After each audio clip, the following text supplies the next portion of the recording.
Apocalipse 22, vamos fazer a leitura dos versos 6 até o final. Disse-me ainda: estas palavras são fiéis e verdadeiras. O Senhor, o Deus dos espíritos dos profetas, enviou seu anjo para mostrar aos seus servos as coisas que em breve devem acontecer. Eis que venho sem demora. Bem-aventurado aquele que guarda as palavras da profecia desse livro. Eu, João, sou quem ouviu e viu estas coisas. E quando as ouvi e vi, prostrei-me ante aos pés do anjo que me mostrou essas coisas para adorá-lo. Então ele me disse: vê, não faças isso. Eu sou conservo teu, dos teus irmãos, os profetas, e dos que guardam as palavras deste livro. Adora a Deus. Disse-me ainda: não cele as palavras da profecia desse livro, porque o tempo está próximo. Continue injusto fazendo injustiça, continue imundo ainda sendo imundo. O justo continue na prática da justiça, e o santo continue a santificar-se. Verso 12: eis que venho sem demora, e comigo está o galardão que tenho para retribuir a cada um segundo suas obras. Eu sou o alfa e o ômega, o primeiro e o último, o princípio e o fim. Bem-aventurados aqueles que lavam as suas vestiduras no sangue do Cordeiro, para que lhes assista o direito à árvore da vida, e entrem na cidade pelas portas. Fora ficarão os cães, feiticeiros, os impuros, assassinos, os idólatras e todo aquele que ama e pratica mentira. Eu, Jesus, enviei o meu anjo para vos testificar estas coisas. Eu sou a raiz e a geração de Davi, a brilhante estrela da manhã. O Espírito e a noiva diz: vem. Aquele que ouve, diga: vem. Aquele que tem sede, venha. E quem quiser, receba de graça da água da vida. Eu, a todo aquele que ouve as palavras da profecia desse livro, testifico: se alguém lhes fizer qualquer acréscimo, Deus lhe acrescentará os flagelos escritos nesse livro. E se alguém tirar qualquer coisa das palavras do livro dessa profecia, Deus tirará a sua parte da árvore da vida, da cidade santa e das coisas que se acham escritas nesse livro. Aquele que dá testemunho dessas coisas diz: certamente venho sem demora. Amém. Vem, Senhor Jesus. A graça do Senhor Jesus seja com todos nós. Vamos fechar os olhos e orar. Querido Deus, obrigado por até aqui ter nos ajudado, ter nos sustentado, nos conduzido, nos iluminado nessa dificílima tarefa de expor o livro mais difícil das Escrituras. Oh Deus, sem sua graça, sem o seu socorro, o seu amparo, seria impossível. Agora, mais do que compreender e entender, nos ajuda a viver à luz das verdades benditas aqui reveladas, porque quão grande e maior será o juízo daqueles a quem muito foi dado. Oh Senhor, nos ajuda a te glorificar, que haja temor, tremor, quebrantamento, fascínio, admiração, louvor, adoração, exultação a Ti e ao Cordeiro Santo, por tamanha graça, que o assombro de Deus, o temor de Deus, a glória de Deus reflita, pelo menos em uma pequena medida, nesta reunião, em nossas faces, essa noite. Que o Teu reino avance, que o Senhor receba a glória para Si, e nos conforme a imagem do Seu Filho. Amém.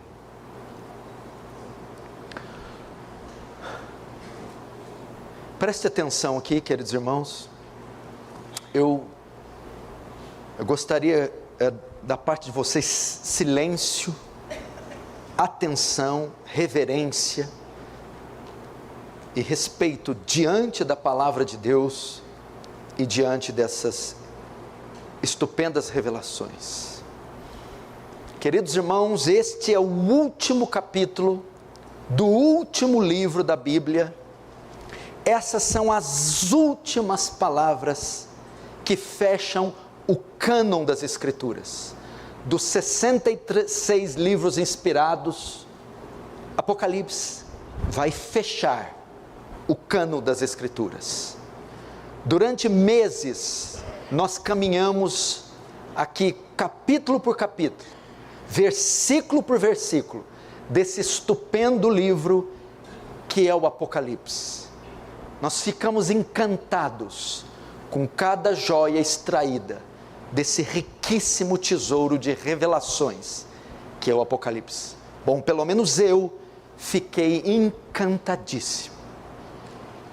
O Apocalipse, então, encerra o cânon das Escrituras de forma perfeita, de modo que sem ele, a Bíblia não seria completa. Alguns textos de todos os outros 65 livros só poderiam ser entendidos à luz de Apocalipse.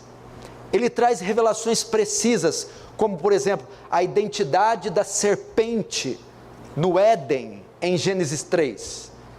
Notem que o texto de Gênesis não menciona o diabo, não menciona um espírito, nem um demônio, só menciona que uma serpente, um animal, veio e falou com Eva. É Apocalipse quem vai dizer, no capítulo 12, verso 9, que aquela antiga serpente, pode botar na tela, Apocalipse 12, 9, aquela antiga serpente é o diabo.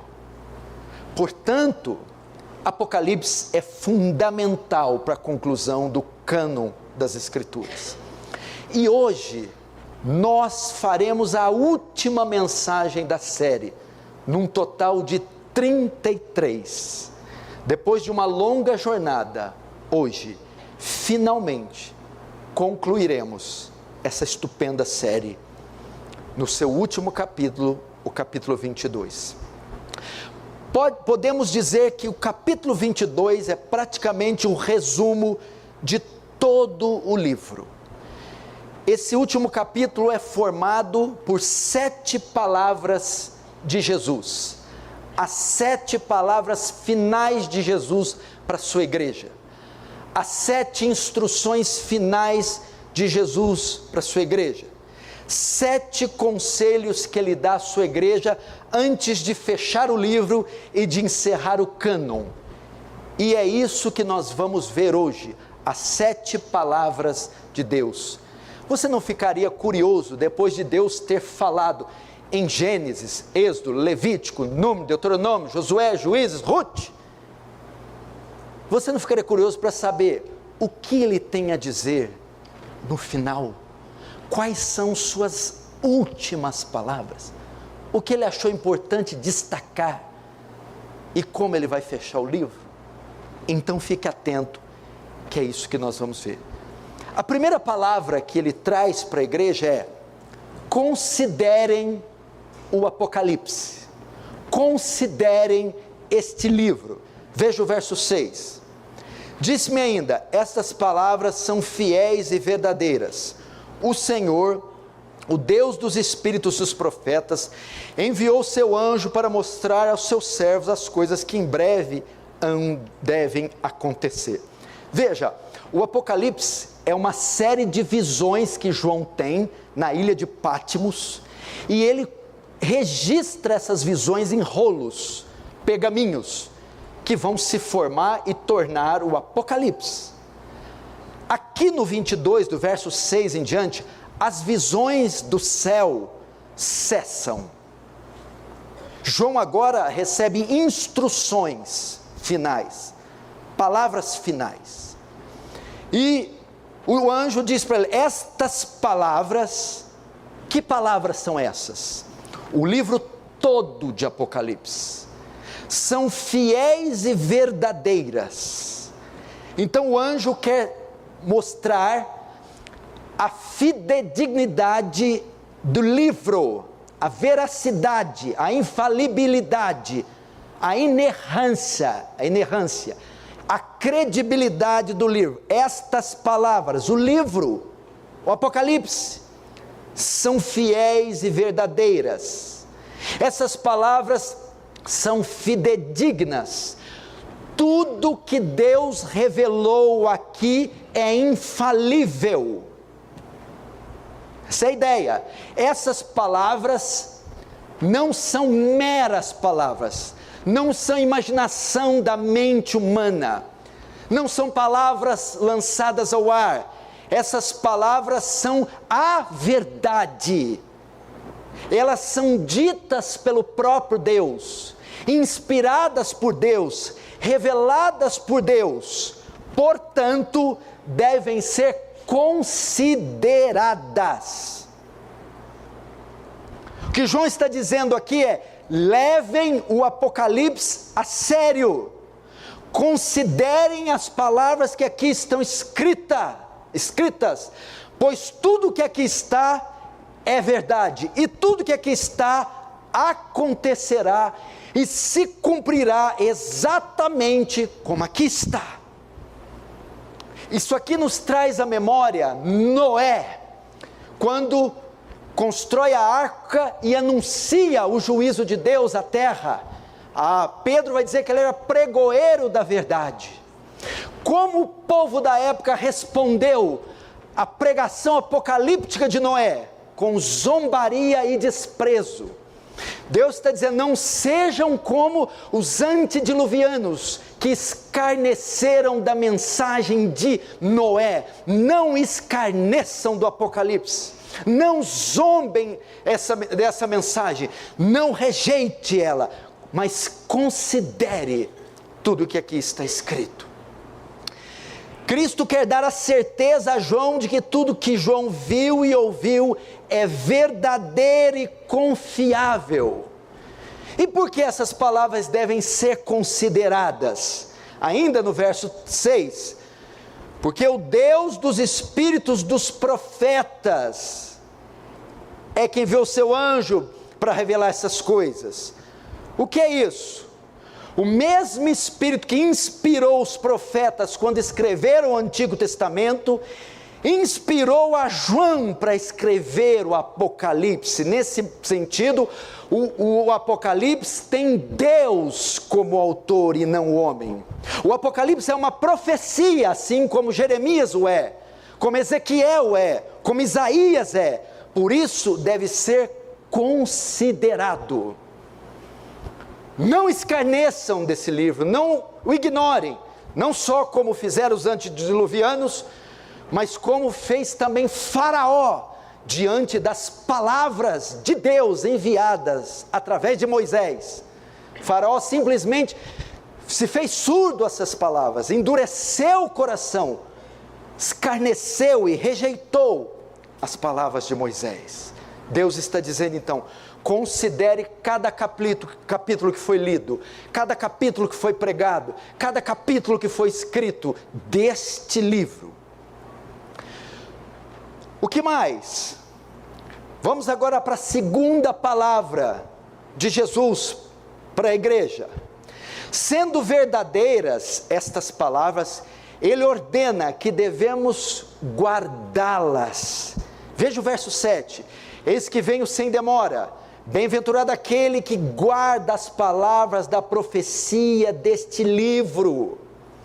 Preste atenção, irmãos, diante das declarações do verso 6, que essas palavras são fiéis e verdadeiras, entendendo a importância que esse livro tem, não só ele, a Bíblia toda, Deus quer que guardemos essas palavras. Guardar aqui no hebraico tem a ideia de armazenar no nosso coração. Guardar é observar essas palavras, memorizar essas palavras. Mas é mais que isso, guardar é aplicar essas palavras, praticá-las em nosso dia a dia. Guardem essas palavras. Que palavras? Só o Apocalipse? É evidente que aqui está implícito, não só o Apocalipse, mas todo o cânon das Escrituras. Toda a palavra de Deus, de Gênesis a Apocalipse, deve ser guardada. É um chamado para guardar toda a Escritura, observar toda a Escritura, praticar toda a Escritura. Muito importante. João não escreveu o Apocalipse só para matar a curiosidade dos seus leitores quanto ao futuro. mas o seu desejo é que essas palavras fossem vividas no dia a dia. Esse é o grande mal da nossa geração. Nós temos cultuadores de sermões, nós temos admiradores de sermões, colecionadores de sermões, mas nós não precisamos de gente que admira sermões, colecionam sermões na playlist, ou que cultuam e veneram sermões de Edward Spurgeon, Lloyd Jones, mas pessoas que aplicam os sermões, praticam o seu viver diário, as Escrituras. Não adianta você ter coleção de livros na sua casa, e seguir os perfis dos maiores teólogos e pastores, e ter o maior número de variedades de bíblias de estudo. Isso não importa. Importa o quanto do que você conhece você aplica.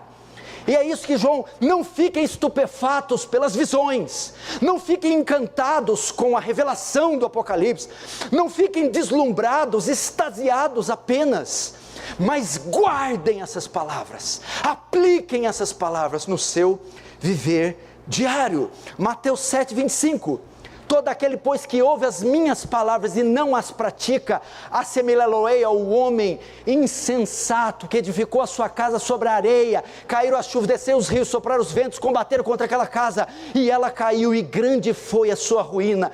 Mas todo aquele que ouve as minhas palavras e as pratica, assemelhá-lo-ei ao homem prudente que edificou a sua casa sobre a rocha. Caíram as chuvas, desceram os rios, sopraram os ventos, combateram contra aquela casa, e ela não caiu. É isso que Deus quer, praticar a palavra. Mas, entretanto, tem algo aqui ainda, sutil aqui. O texto diz, eis que venho sem demora, bem-aventurado aquele que guarda. Aqui, Tiago, você acha que é bem-aventurado, se torna bem-aventurado quem guarda, ou guarda porque é bem-aventurado? Se eu, para me tornar bem-aventurado, tenho que guardar, algo está nas minhas mãos, depende de mim. Se eu guardo porque sou bem-aventurado, eu só guardo por consequência do que foi feito comigo. Você pode pensar que bem-aventurado aqui são dois tipos de crente. O que guarda é o bem-aventurado. O que não guarda não é bem-aventurado. É isso? Não. Bem-aventurado aqui é o quê? Todos os verdadeiros salvos, porque são salvos, guardarão a palavra. Por isso são bem-aventurados. Todos os salvos irão considerar, irão guardar e praticar a palavra.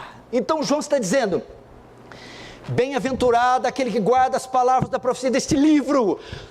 Como nós distinguimos o cristão do não cristão, o verdadeiro do falso? É que invariavelmente o cristão verdadeiro há de guardar os mandamentos. Ele não guarda para ser bem-aventurado, ele guarda porque é bem-aventurado.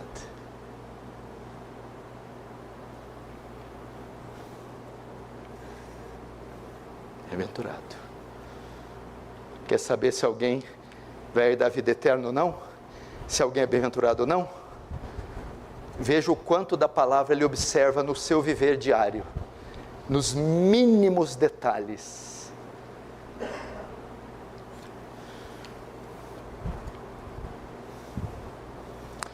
Agora, João tem uma atitude estranha.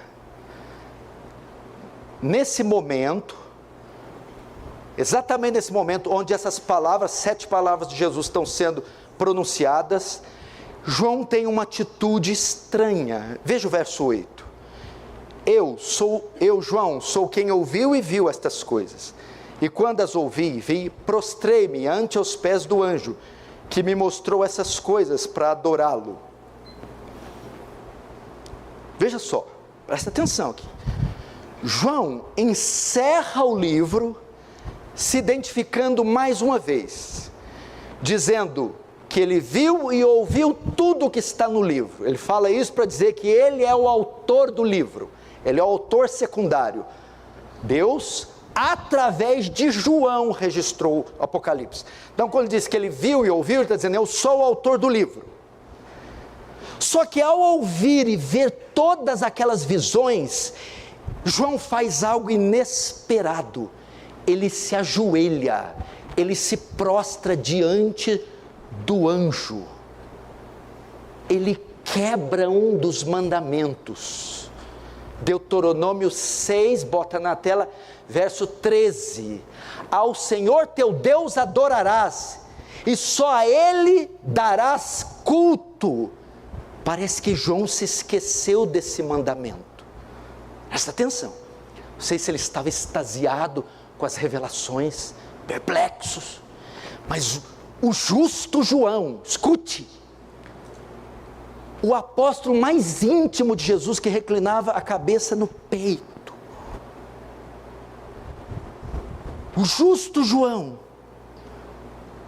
que recebeu uma das maiores glórias, de ser o único apóstolo que não foi martirizado, morreu de morte natural, e teve a honra de escrever o Apocalipse. Aqui, ele tem um momento de loucura. Ele se ajoelha diante do anjo, que imediatamente o repreende. Veja o verso 9. Então ele me disse: vê, não faças isso. Sou conservo teu, dos teus irmãos, os profetas, dos que guardam as palavras desse livro. Adora a Deus. O anjo, imediatamente diante da postura um tanto inconsequente de João, o exorta. E diz o anjo: o que você está fazendo, João? Pare com isso. Eu sou conservo teu e dos seus irmãos. A palavra quer dizer que eu sou um servo igual a você, e igual aos teus irmãos, os profetas. O que seria isso? Profetas são mensageiros. O anjo está dizendo: eu não dou origem à mensagem. A mensagem não é minha, eu não sou divino. Eu sou só um mensageiro, assim como você e os teus irmãos, os profetas. Pare com isso, se levante. Isso aqui é um grande alerta contra a idolatria, porque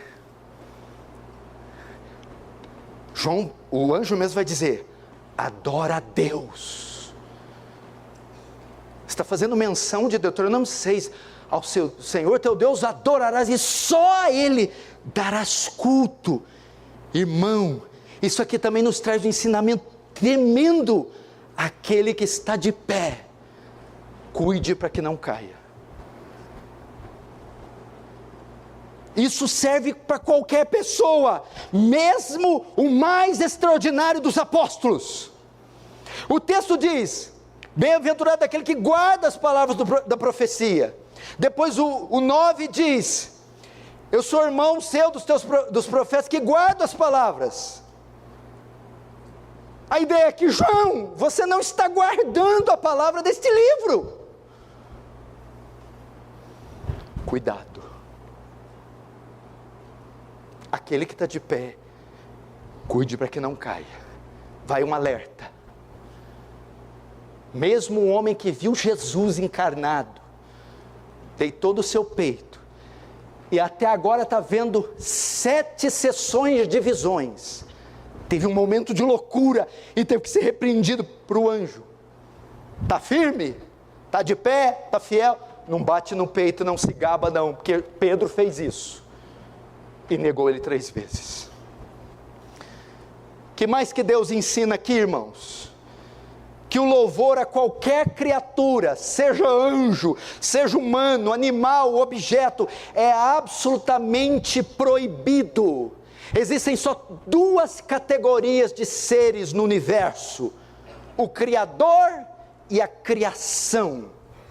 Nada em toda a criação deverá ser colocado acima do Criador e receber adoração. Nada, nem filhos, nem marido, nem ministério, nem empresa, nem dinheiro, nem beleza, nem corpo, nem sol, nem lua, nem nada. Nem anjos, nem nada. Então João recobra os sentidos e se ergue. São 7 palavras finais para a igreja. Vamos agora para a terceira. Terceiro conselho de Cristo para a sua igreja. No fim, Jesus diz que a igreja deve se destacar. Verso 10. Diz-me ainda, não celes as palavras da profecia deste livro, porque o tempo está próximo. Verso 11, continua injusto fazendo injustiça, continua imundo ainda sendo imundo, o justo continua na prática da justiça e o santo continue a santificar-se. O verso 10 ele diz, não cele as palavras da profecia desse livro. Escute. Algumas vezes no Antigo Testamento, vinham revelações da parte de Deus para os profetas, e Deus dizia, cele este livro, pois essas palavras não são para esse tempo. Isso, por exemplo, está em Daniel 8, verso 26, está escrito assim, tu, porém, preserva, sela a visão, porque se refere a dias ainda muito distantes. Então, algumas revelações, Deus mandava selar, porque pertencia a algo muito distante. Mas aqui Jesus diz, não cele este livro, pois isso que aqui está registrado, é para agora, é para hoje. O rolo de Daniel estava selado, porque o cumprimento de tais palavras estava distante. Agora, o Apocalipse, não cele esse livro, pois essas palavras são para o nosso tempo. O que é isso? O Apocalipse, Galiano, está se cumprindo neste exato momento. Ele é para hoje, ele é para agora.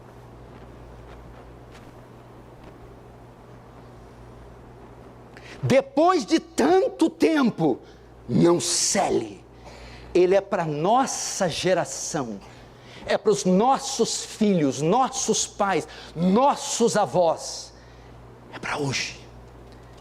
E agora então vem a terceira consideração.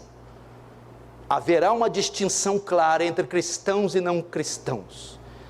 No fim, a igreja deve se destacar. Verso 11, continua injusto fazendo injustiça, continua imundo ainda sendo imundo. O justo continua na prática da justiça, e o santo continua a santificar-se. Veja só, primeiro ele vai tratar da categoria dos incrédulos. O mundo é dividido assim, justos e ímpios, incrédulos e crentes, pagãos e salvos. No final, presta atenção, o texto diz, o injusto continue fazendo injustiça. Nos últimos dias, o mundo se tornará cada vez mais iníquo, cada vez mais imundo. Nos últimos dias, o ímpio vai mostrar de fato que é ímpio, vai mostrar de fato quem ele é. Nos últimos dias, ele vai se afundar de vez em um mar de iniquidade e se lambuzar ainda mais no pecado. No fim, diz o texto, os homens perderão os seus freios, eles se entregarão, ou Deus os entregará à iniquidade. E o texto mostra que parece até um incentivo de Deus. A ideia é aqui, já que vocês escolheram este caminho, já que repetidas vezes vocês se recusaram ao meu convite bondoso, então vão, sujem-se ainda mais, vão, vocês não querem? Então vão, querem o pecado? Tome o pecado, querem o diabo? Vão com o diabo, Deus os entregará, se perderão de vez. sucessivos convites, sucessivos cultos, sucessivos choros de mãe, choro de pai, apelo de cristão, rejeitados, então vá, tome. Deus os entregará a um estado irreversível, apostasia total, não tem mais volta. Não é assim? De repente você olha aquele filho, aquele pai, aquele menino, aquele cara que já esteve na igreja, e agora está imergido, parece uma besta enjaulada, enjaulada não, solta, bebendo iniquidade como água. Deus falando, no fim, eles serão entregues ao próprio desejo. A mãe, o que está acontecendo com esse menino? Entregou. O que aconteceu com esse homem? Entregou. Irmãos, escute, no livro todo Deus está constantemente fazendo um convite de arrependimento, inclusive Ele fará no 22. Entretanto, haverá uma hora em que será tarde demais para o arrependimento, virá o tempo, escute, em que a posição que a pessoa tomou contra Cristo será determinante, final e irrevogável, não tem mais volta. Está dizendo, o sujo vai se limpar, o injusto vai praticar justiça. Não, nesse tempo sujo, aí que vai sujar, não tem volta. Em contrapartida, o justo vai se tornar mais justo, porque o texto diz, justo continue a prática de justiça, e o santo continue a santificar. Escute, Cristo diz para os justos, uma vez que ficou provado que vocês são santos, remidos por mim, nascidos de novo, eu os incentivo nesse tempo do fim, santifiquem-se ainda mais, pratiquem ainda mais a justiça. Deus está ordenando o quê? Nesse momento, desse movimento feminista, abortista, de ideologias, de apostasia, de bruxaria, de paganismo, Ele está dizendo, igreja, levante-se, igreja, brilhe, jovens, destaquem-se. Essa é a ideia. Não há lugar para preguiçosos, covardes. Vamos à luta, vamos à batalha, destaquem-se. Isso que ele está dizendo. Olha os filhos das trevas, eles não brincam em serviço para servir o Deus dele, Satanás, o diabo. E os filhos da luz?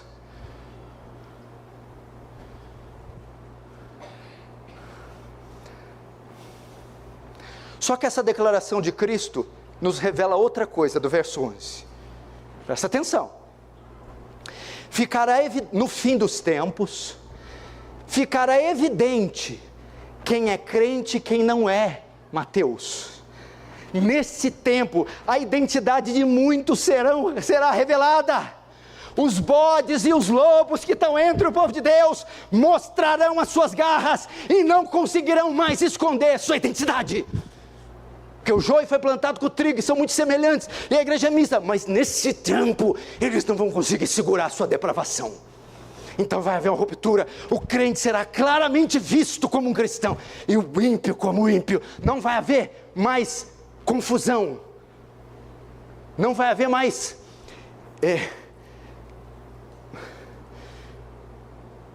não vão confundir um com o outro mais. O joio começará a se distinguir do trigo. Vai haver uma clara distinção entre a igreja e o mundo, entre o crente e o não crente. Esse vai para o extremo da iniquidade, o outro para o extremo da justiça. Um brilhará enquanto o outro se afundará nas trevas. Os justos nesse tempo brilharão como nunca, serão tomados por um forte amor por Cristo e se destacarão, sendo irrepreensivelmente zelosos com o Evangelho. Vai acabar esse negócio numa igreja morna, morta, mole, covarde. Mas os justos se destacarão. Claramente. Vai começar a aparecer os desertores. Demas me abandonou amando o presente século. Vá, Demas. Alexandre, Himeneu e Fileto. Vá com eles. Alexandre o Latueiro. Elimas o encantador. Vão começar a se manifestar. E ficará só a igreja verdadeira, pura, santa. Agora aqui cabe uma reflexão. Gustavo, você acha que o mundo está fazendo a parte dele? Está sujando bonito? Tá. Quem duvida que o mundo está cumprindo esse versículo? Sujo demais dele. Para já? Uhul!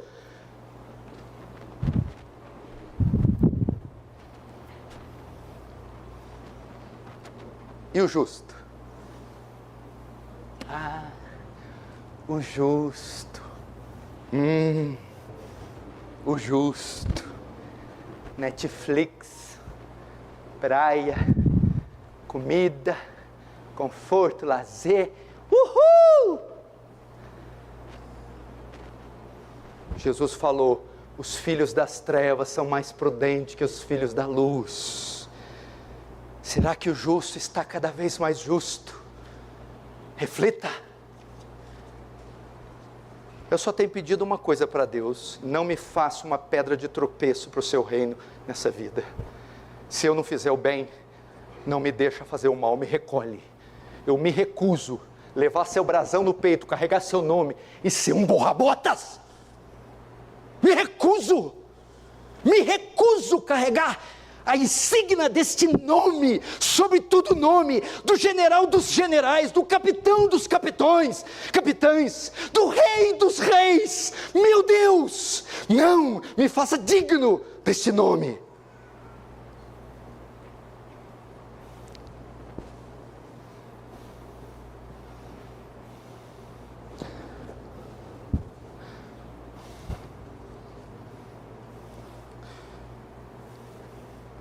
Quantos estão entendendo, diz amém. Então você aparece aqui quarta-feira para honrar o nome dele. O galardão, verso 12, diz assim: eis que venho sem demora e comigo está o galardão que tenho para retribuir a cada um segundo as suas obras. Deus, então, falamos do justo e do ímpio. Dois caminhos são colocados diante de nós: o da bênção na boa audição, do bem e do mal. Deus vem, escolhe pois o do bem. Mas existem dois caminhos e nós fazemos a escolha. Deus então retribuirá a escolha que cada um fez. Verso 12: Jesus virá como um juiz e recompensará cada um de acordo com suas obras. O injusto que emergiu na injustiça receberá sua retribuição por tais coisas. O justo que permaneceu na prática da justiça também será devidamente retribuído. O que esse texto nos ensina? Que as nossas obras aqui na terra, o nosso serviço, será considerado e que haverá graus de punição eterna no inferno e graus de premiação no céu. De modo que pergunto: o que é esse galardão que ele vai dar? A palavra galardão quer dizer prêmio, presente. Ela seria uma espécie de posição ou honra ou destaque que cada um tem nos seus respectivos ambientes, céu ou inferno. Ok? Vamos ver então o galardão que o incrédulo recebe. O sujo que sujou e o injusto que terminou na prática da justiça vai receber uma recompensa pela sua escolha. Eu vou ler, isso está em Lucas 12, 46, escute, Lucas 12, 46. Virá o Senhor daquele servo em dia em que não espera, em hora que não sabe, e castigá-lo-á, lançando-lhe a sorte com os infiéis. Aquele servo, porém, que conheceu a vontade do seu senhor, e não se aprontou, olha, conheceu a vontade do Senhor, não se aprontou, nem fez segundo a sua vontade, será punido com muitos açoites. O que conheceu, mas não cumpriu, será punido com muitos. Verso 48. Aquele, porém, que não soube a vontade do seu Senhor, fez coisas dignas de reprovação, levará poucos açoites. Agora o verso. Mas aquele a quem muito foi dado, muito será exigido. E aquele quem muito se confia, muito mais lhe pedirão. Esse texto é uma base para mostrar graus de punição no céu. Existe uma velhinha ímpia que morre, vai para o inferno. E temos Adolf Hitler, o maior assassino da humanidade, também vai para o inferno. O nível de sofrimento dos dois é o mesmo? Não. Ambos estarão no inferno. Mas eles terão graus de punição diferentes. Quem determina o grau de punição? Essa parte é só para ímpio, é só para iníquo, só para condenado. O inferno está cheio de iníquo, mas tem níveis de iníquos, níveis de pecadores. Então tem níveis de punição. Quem determina o grau de punição? O que recebeu mais açoites é o que sabia a vontade do Senhor e não fez. O que recebeu menos açoite é o que não sabia a vontade do Senhor e não fez. Quem determina o grau de punição? O grau de conhecimento da verdade que cada um tem. O grau de iluminação que cada um recebeu.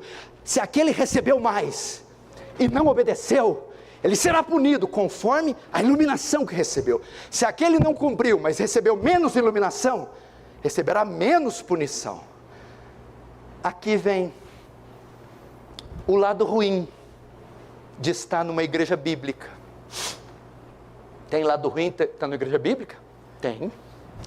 Você é exposto a verdades diárias, inexoráveis, profundas, literatura profunda, teologia profunda, fidelidade, fidedignidade, e rejeita,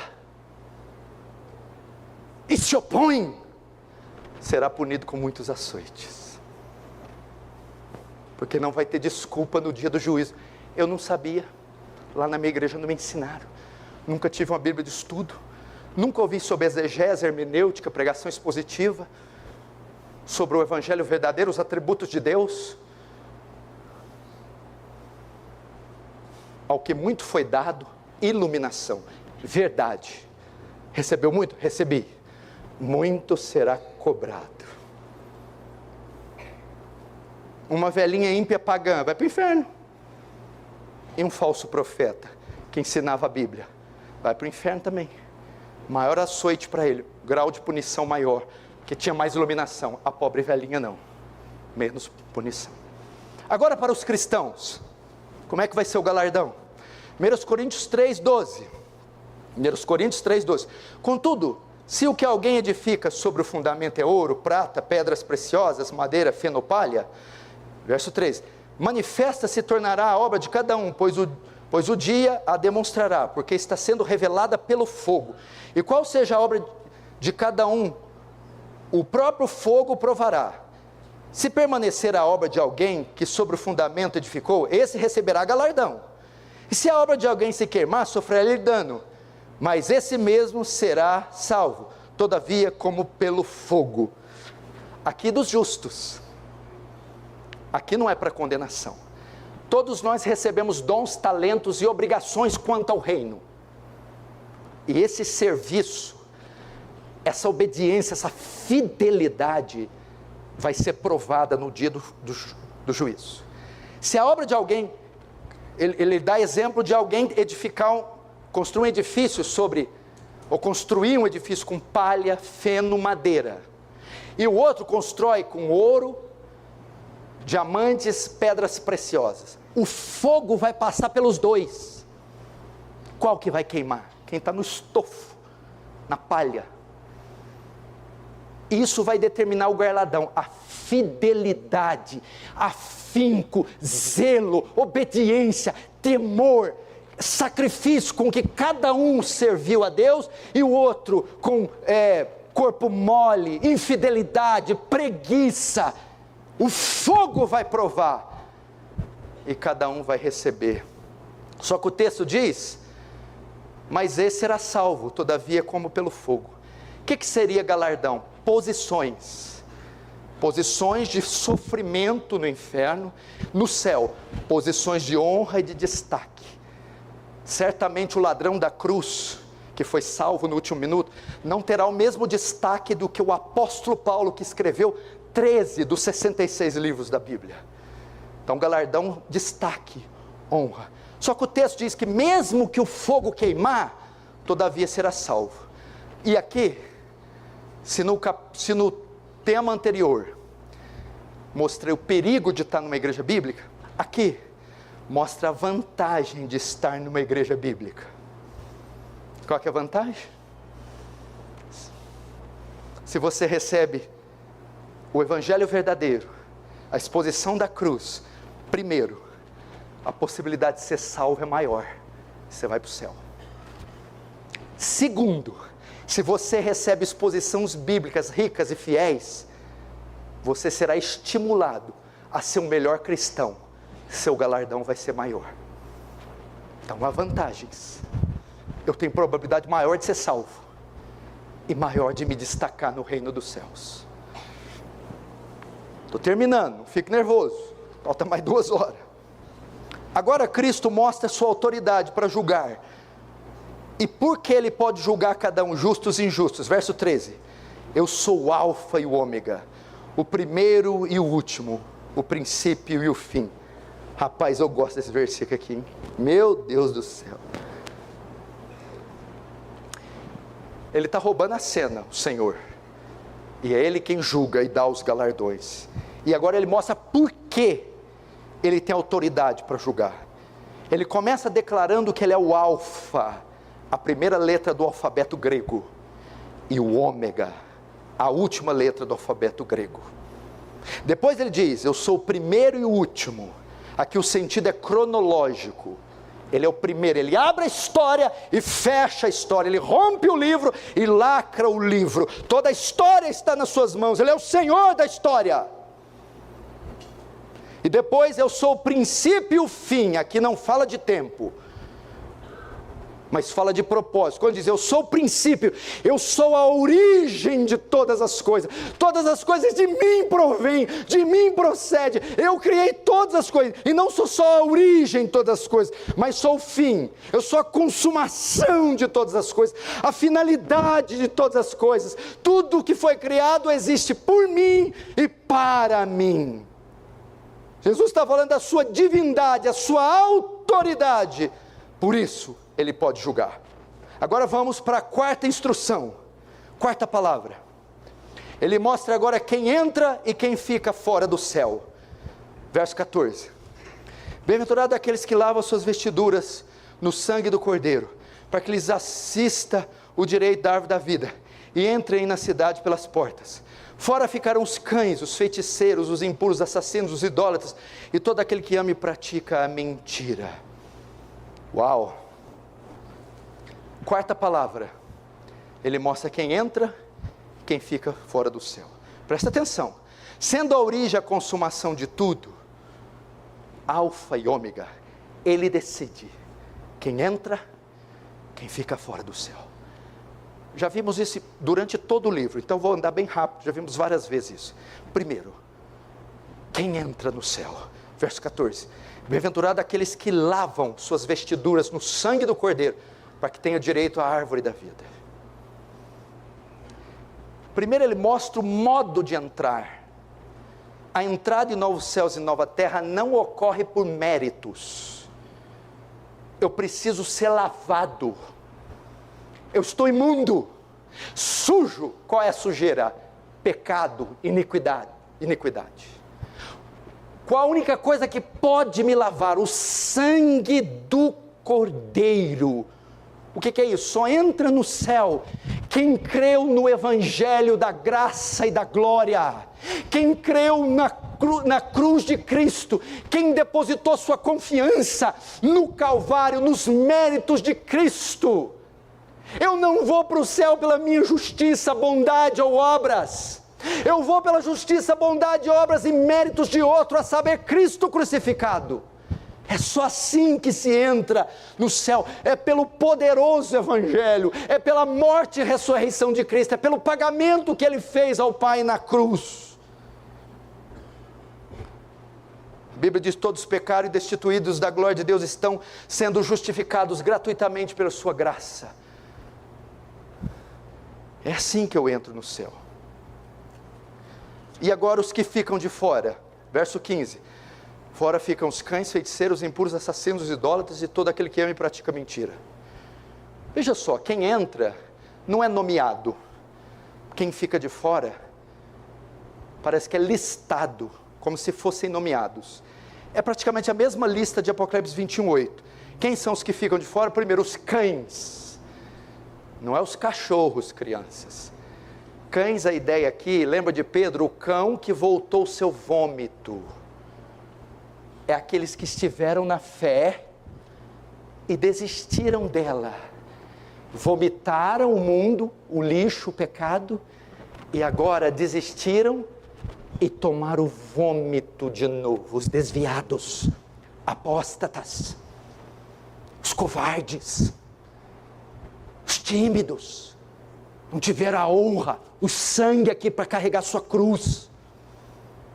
Voltaram de novo a beber iniquidade, ficaram de fora. Os feiticeiros, aqueles que consultam mortos, adivinhos, prática do ocultismo, magia. Os impuros, aqueles que são imergidos em perversão sexual, os sexualmente imorais, toda a prática de pecado, de porneia. Os assassinos, aqueles que não têm o menor respeito e valor à vida, abortistas, homicidas, ditadores, facínoras. Idólatras, aqueles que se curvam diante de ídolos, adoram falsos deuses, e não só estátuas, mas pessoas, sistemas, ou adoram alguma coisa no lugar de Deus. E aqueles que amam e praticam mentira, aqueles que têm a mentira como estilo de vida, diminuem ou aumentam, trapaçam nos seus negócios, enganam, burlam notas, papéis, empresas, vivem falsidade, mentira, vivem dupla personalidade. Esses ficarão de fora, não entrarão.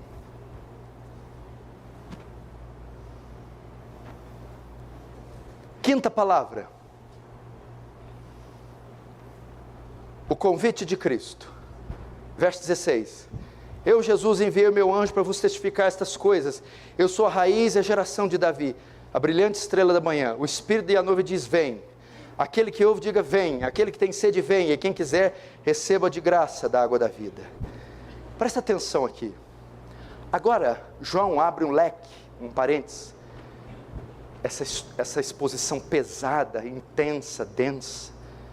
E ele abre o parênteses da misericórdia.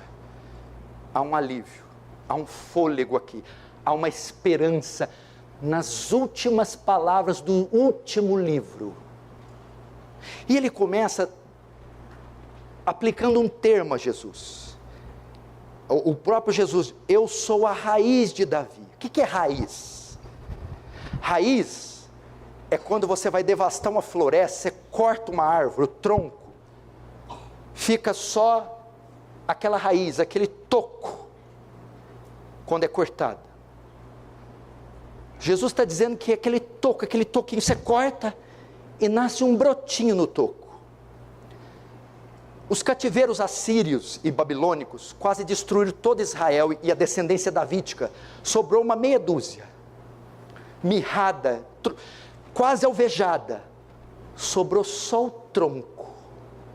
Mas daquele troncozinho, aquela meia dúzia de judeus preservados, sai um broto. A descendência de Davi foi preservada. da onde nasceria o Messias.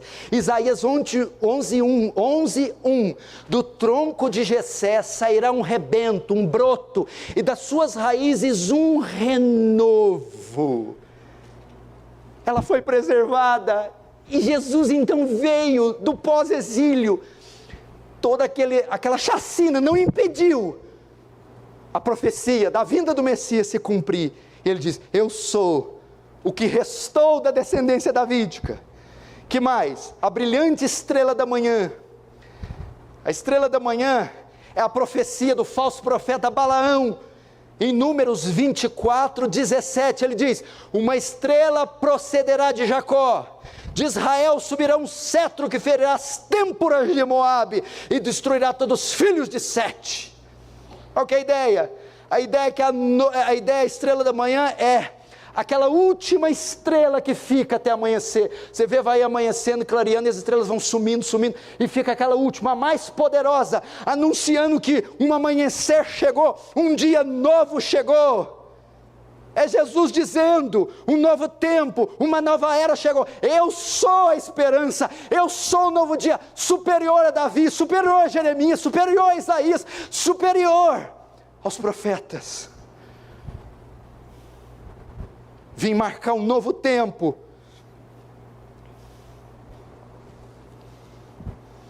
E agora João mostra, porque o livro de Apocalipse todo vai tratar o quê?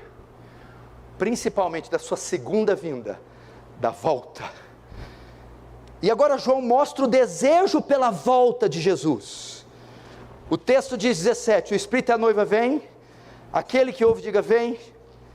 Veja só, primeiro ele mostra o desejo pela volta de Jesus, o desejo do Espírito Santo, e segundo, o desejo da igreja. O Espírito e a noiva dizem: vem, Senhor Jesus, volta, Senhor Jesus. Deus quer nos ensinar aqui, quer que desejemos a volta de Jesus, a consumação dos séculos. O que mais? Terceiro, João mostra o desejo pela volta de Jesus, não só da igreja no coletivo, mas também no individual, cada crente, porque o texto diz: aquele que ouve diga venha, aquele que ainda lê, aquele onde essa mensagem alcançar outros cristãos, quando o rolo foi desenrolado e lê, aquele que ouve sobre ele diga vem. Não só a igreja no geral, mas que cada crente deseja a volta de Jesus, que cada crente diz: Maranata, ora vem, Senhor Jesus. Os cristãos de outros séculos esperavam por Jesus. Deus quer que nós esperemos. Aqueles a quem essa mensagem chegar, unam-se a esse pedido e orem: vem, Senhor Jesus. E agora é o parênteses glorioso. O convite é feito aos pecadores. O convite é feito aos pecadores. Aquele que tem sede, venha, e quem quiser, receba de graça a água da vida. Olha que tremendo aqui, igreja. Ele quer, primeiro é o Espírito que clama, o Espírito Santo quer que o Filho volte. Segundo, a igreja quer que o Filho volte. E todos quantos essa profecia alcançar, unam-se ao coro e diga vem. Mas agora, ele está fechando o cânon, está acabando. Os últimos versículos estão sendo citados. Porém, antes dele fechar, ainda há esperança. Ele faz um convite. No fim do fim do fim do fim, Jesus ainda faz um convite da salvação. No último livro da Bíblia, no último capítulo, nas últimas palavras, antes dele ser fechado, Cristo diz: ainda dá tempo. Vem. Ainda dá tempo. Venha. Venha antes que seja tarde. Aquele que tem sede, o texto diz, quem tem necessidade, quem sente o desejo e fala, eu não posso ficar sem Cristo, aquele que tem sede, aquele que sabe da necessidade, aquele que entende que não tem outro caminho, aquele que tem sede, venha. Quem quiser, beba de graça da água da vida. O que é isso? Quem quiser, sem ter que pagar, sem sacrifício, sem rituais, receba o perdão, é pela graça. É o texto da nossa liturgia, Isaías 55:1, todos vós que têm sede, vinde às águas, e quem não tem dinheiro, vinde, comprai e comei.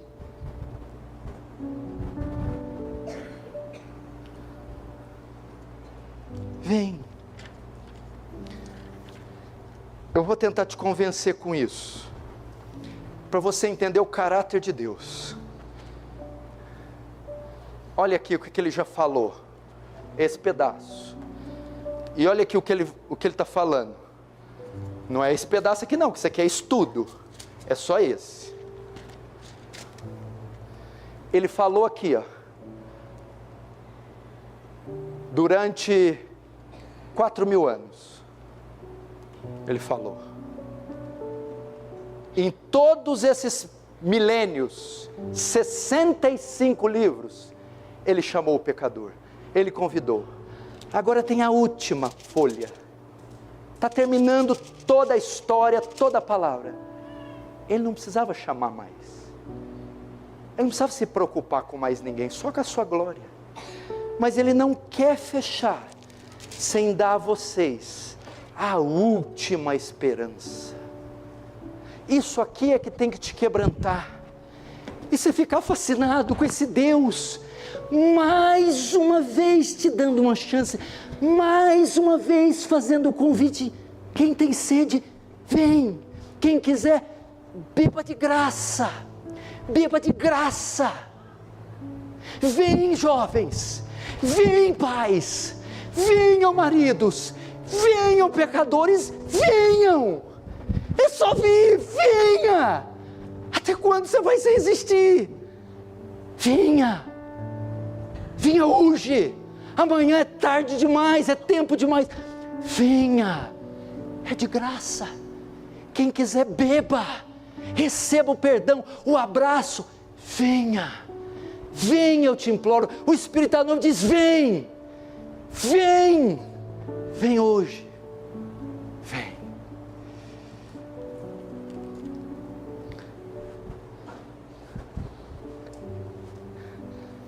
Vem. Tem mais algumas advertências aqui, eu vou fazer rapidinho. Por favor, aguenta aí. Agora Jesus faz uma advertência, verso 18. Eu a todo aquele que ouve as palavras da profecia desse livro testifico. Se alguém lhes fizer algum acréscimo, Deus acrescentará os flagelos escritos nesse livro. E se alguém tirar qualquer coisa das palavras do livro dessa profecia, Deus tirará a sua parte da árvore da vida, da cidade santa e das coisas que se acham escritas neste livro. Veja só, agora Cristo encerra o livro, ele vai fechar o livro agora, e tudo que ele tinha para falar, ele já falou. Essas e somente essas são as palavras de Deus, de Gênesis a Apocalipse. Não existe mais nada que ele queira falar e revelar, que ele não tenha falado e revelado. Acabou, não há mais nenhuma visão, não há mais profecias, não há. Tudo o que ele queria falar está aqui.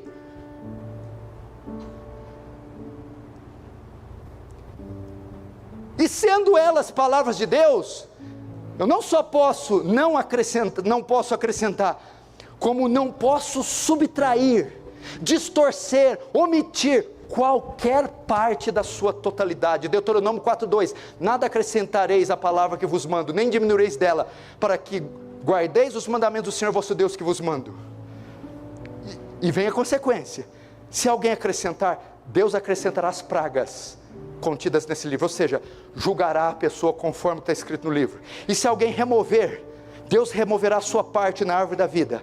Parece que em ambos os casos implica em condenação eterna.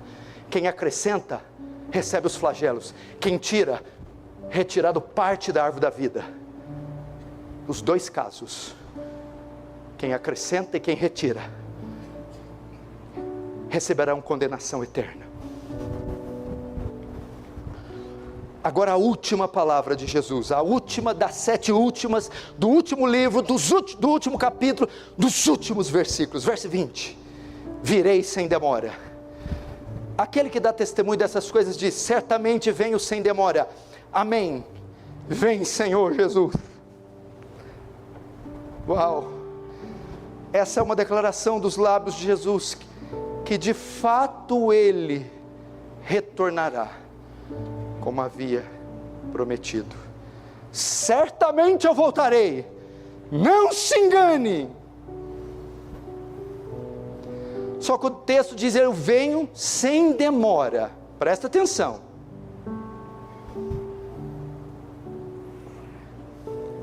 O que significam essas palavras? Certamente venho sem demora.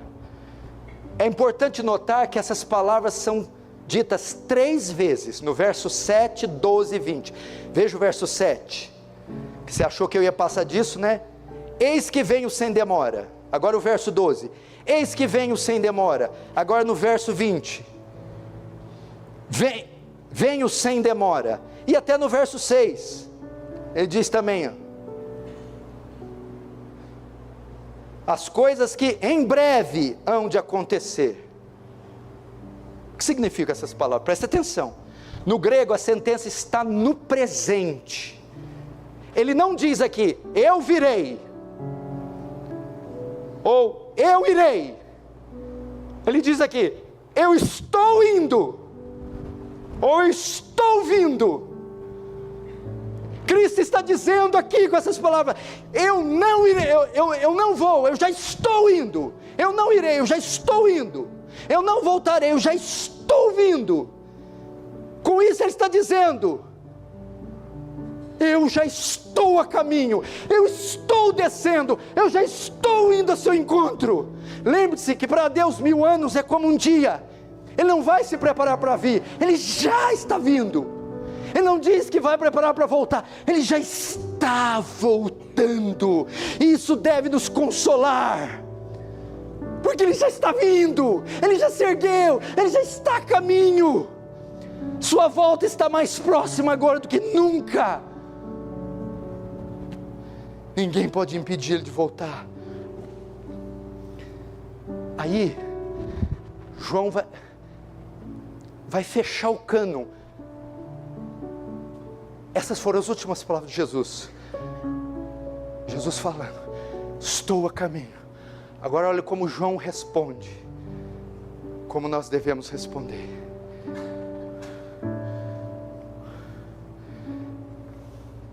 Verso 20: amém. Vem, Senhor Jesus. João responde: amém. Que assim seja. Faça conforme sua vontade. Depois acrescenta: Maranata, vem, Senhor Jesus. Essa é a resposta que devemos dizer. O livro foi fechado, a Bíblia, os 66 livros, o cânon, e devemos dizer: amém, amém, que assim seja. Vem, Senhor Jesus, vem, Senhor Jesus. Agora que estamos convencidos dessa gloriosa verdade que Ele vai voltar, então devemos orar: amém, vem, Senhor Jesus, vem, Senhor Jesus, volta, volta, Senhor Jesus,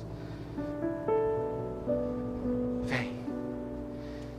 E por fim, o que nos resta é pedir a graça de Deus, para que quando chegar esse dia, estejamos de pé. Verso 21, a graça do Senhor Jesus seja com todos nós. Feche os olhos, vamos orar.